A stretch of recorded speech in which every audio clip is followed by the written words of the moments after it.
Por que o terror atrai? Por que sentimos medo? Por que gostamos de assistir o terror em sua essência? Por que nos sentimos aliviados depois de uma experiência assustadora? Medo, bom, ruim ou igualmente os dois?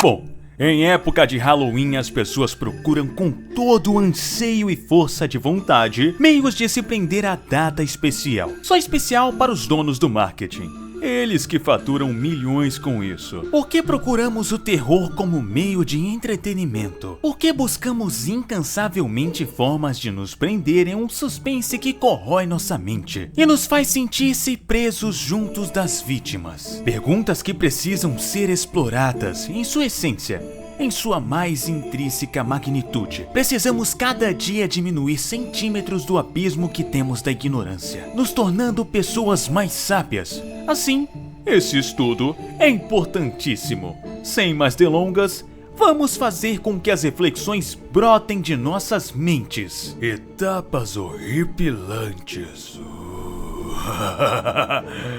Gostou do nome? É por ser Halloween, né?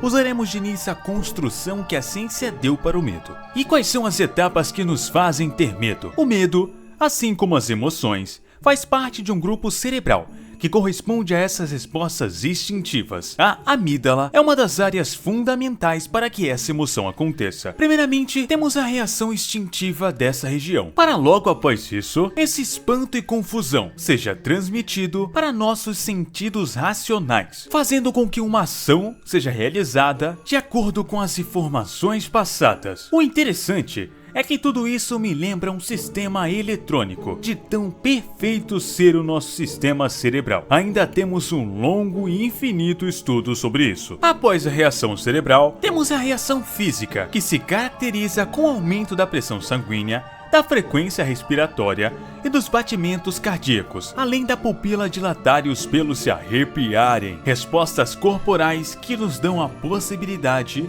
de fugir ou nos defender de tal ameaça. Mas isso da dilatação da pupila já acontece quando, por exemplo, vemos uma pessoa amada.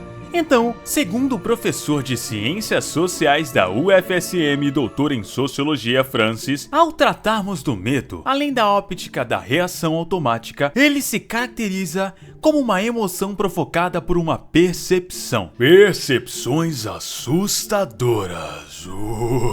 Já existem dois meios de visão em relação a isso, o que facilita tomarmos decisões em cima disso, criando novas conclusões e agregando conhecimento. Em primeiro temos a naturalista, que diz: há elementos que são universalmente produtores da reação do medo. E em segundo temos a culturalista, que diz: aquilo que é percebido como objeto causador do medo varia historicamente e culturalmente de acordo com o estoque cultural daquela pessoa. A segunda me deixou ainda mais curioso, pois de certa forma somos influenciados, queiramos ou não. O medo de algo não fica de fora, pois o que pode ser assustador em uma cultura pode ser algo do cotidiano em outra. As emoções relacionadas sobre algo mudam de acordo com a bagagem pessoal e cultural. Cada cultura tem seu meio de analisar emocionalmente e de se comportar e portar. O que pode ser normal para nós pode ser totalmente obscuro para pessoas que não fazem parte de nosso grupo sociocultural. O medo, em muitos casos, é um meio de proteção em relação a perigos.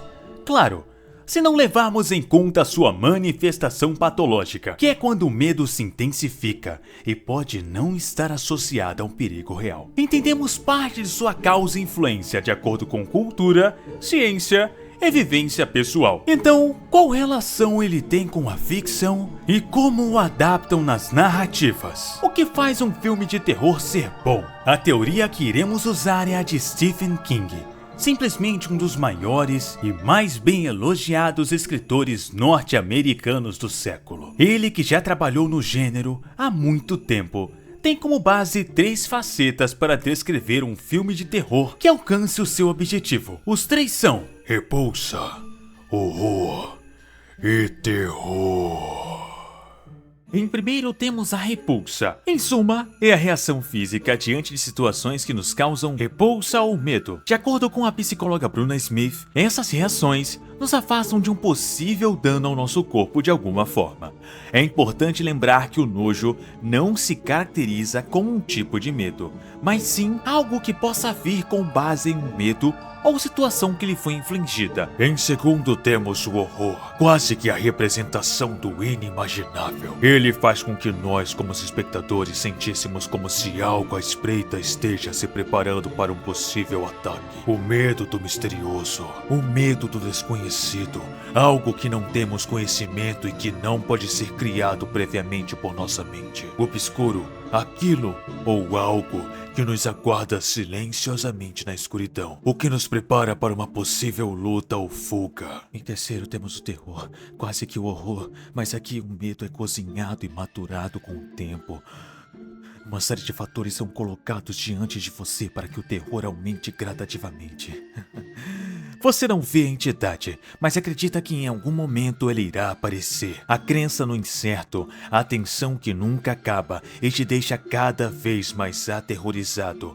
Isso é o terror. Bom, entendemos os 3 pontos de King, mas afinal, o que nos prende uma história amedrontadora? De acordo com a psicóloga já citada, cientificamente, o pós-medo nos causa uma grande dose de endorfina, o analgésico natural do corpo. Isso, teoricamente. Então, após o estresse, temos um relaxamento. E isso nos dá mais e mais curiosidade sobre a obra em questão, que é criado na ficção. É algo proposital da obra. Ela cria cenas onde há a calmaria da vítima, para logo ver o estresse novamente.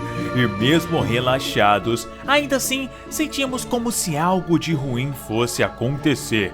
E isso nos dá mais e mais curiosidade sobre a obra em questão. Além de que estar envolvido em algo que gera fortes cargas, nos faz esquecer possíveis preocupações, mesmo que por um curto período de 1 a 3 horas. Não podemos de forma alguma não levar em conta a narrativa, que quanto mais sofisticada e detalhada, faz com que tenhamos uma experiência mais vívida, quase que inserindo-nos na ficção, mesmo que fugindo de um assassino. O que é o medo para você? Como você lida com ele? Você gosta do medo? São perguntas que ainda vou me fazer por um bom tempo, e que vocês também devem. Exercitar os saberes é sempre bom. Sem mais delongas, deixe nos comentários, se possível, quais são suas opiniões sobre isso. Vou adorar ler. Um muito obrigado e até o próximo vídeo.